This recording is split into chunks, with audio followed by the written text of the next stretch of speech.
আজকের চিকেন পকোড়াটি খেয়ে ছেলে তো আমার বলতে লাগলো, মা সত্যি হেভি হয়েছে। আসসালামু আলাইকুম মা একটু ফ্যামিলি, দেশ বা দেশের বাইরে যে যেখানে আছেন সকলকে আমার সালাম। সকলে সুস্থ থাকুন, ভালো থাকুন আর নেক পথে চলুন, এই দোয়াই করি আল্লাহ পাকের কাছে। আর আপনারাও আমাদের জন্য দোয়া করবেন, আমরা যেন সুস্থ সবল থাকতে পারি আর নেক পথে চলতে পারি।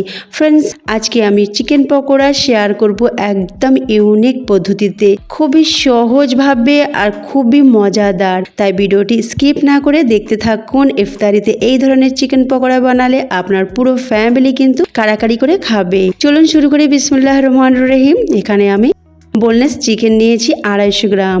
চিকেনগুলোকে একটু লম্বালম্বি করে কেটে ভালো করে ধুয়ে পানি ঝরিয়ে রেখেছিলাম। তারপর একটা প্লেটে নিয়ে নিলাম একটু লবণ আর সামান্য পরিমাণে একটু লেবুর রস দিয়ে একটু মেখে রাখলাম 5 মিনিটের জন্য।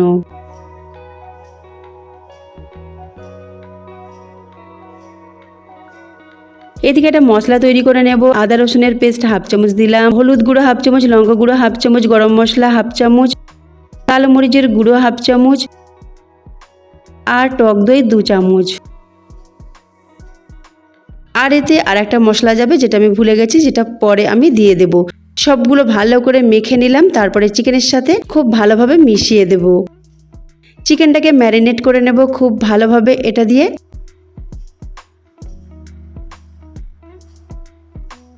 তারপরে এতে দিয়ে দেব আমি সেই মশলাটা, গোটা জিরে আর গোটা ধনেকে হালকা ভেজে কুটে রেখেছিলাম, একটু দানা দানা থাকবে সেই রকমভাবে কুটেছি, সেটা মিশিয়ে দিলাম।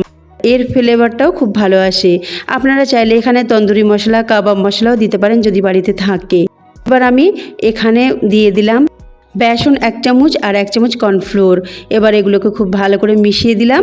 আর এই সময় আপনারা চাইলে একটা ডিমও দিয়ে দিতে পারেন, তবে আমি একটা ডিম দেব একটু পরে।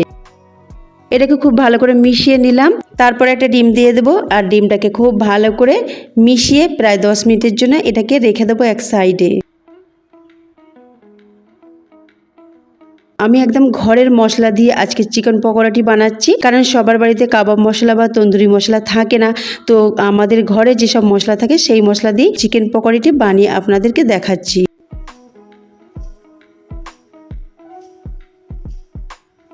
তার সাথে আমি যে কোটিংটা করব সেটা আমি রোল সিটের কোটিং দিয়ে করব। কিছুদিন আগে আমি স্প্রিং রোলের রেসিপি একটা শেয়ার করেছি, সেই সময় রোল সিটটা বানিয়েছিলাম। তো আমি এটাকে ভাঁজ করে ফ্রিজে রেখেছিলাম, তো এখন এইরকম হয়ে আছে। তো এটাকে আমি সরু সরু করে কেটে তৈরি করে নেব। তারপরে এটা দিয়ে আমি চিকেনটাকে কোটিং করে নেব। এতে কি হবে, বেশ ভালো লাগবে, বেশ খাস্তা মচমচে তৈরি হবে, খেতে বেশ একটু অন্য ধরনের লাগবে।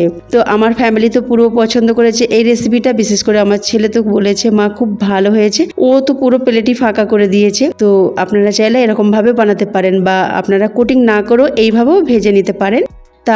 তাছাড়া এইটা দিয়ে কোটিং না করেও আপনারা অন্য কিছু দিয়েও কোটিং করতে পারেন, তবে আমি এইভাবে কোটিং করে নিচ্ছি। আমার সবগুলো কেটে নেওয়া হয়ে গেছে। আর দেখুন, এবার আমি এক একটা করে চিকেন নিয়ে এইভাবে কোটিং করে আর তেলে ভেজে নেব। তেলটাকে আগে থেকে গরম করতে দিয়েছিলাম আর তেলটা মাঝারি আঁচ করে রেখেছি। তারপরে মাঝারি আঁচে এটাকে মচমচে করে ভেজে নেব। একদম জোর আঁচ করবেন না, মাঝারি আঁচে এটাকে ভাজবেন। এইভাবে আস্তে আস্তে এটাকে ভাজবো। তারপরে এটাকে উল্টে পাল্টে কালার করে ভেজে তুলে নেব। ফ্রেন্ডস, আজকের রেসিপি যদি আপনাদেরকে ভালো লাগে তো প্লিজ আমাকে একটা লাইক করবেন, তার সাথে প্রচুর শেয়ার করবেন, যেহেতু রমজান স্পেশাল রেসিপি। তার সাথে যারা নতুন রয়েছেন সাবস্ক্রাইব করে পাশে থাকা বেল আইকনটি ক্লিক করবেন। তার সাথে রমজান স্পেশাল রেসিপি যদি দেখতে চান, উপরে আই বাটনে অনেকগুলো রেসিপি দেওয়া থাকবে, সেখানে চেক করে নিতে পারেন। তার সাথে অ্যান্ড স্ক্রিনেও চেক করে নিতে পারেন, সেখানে 2টো ভিডিও দেওয়া থাকবে।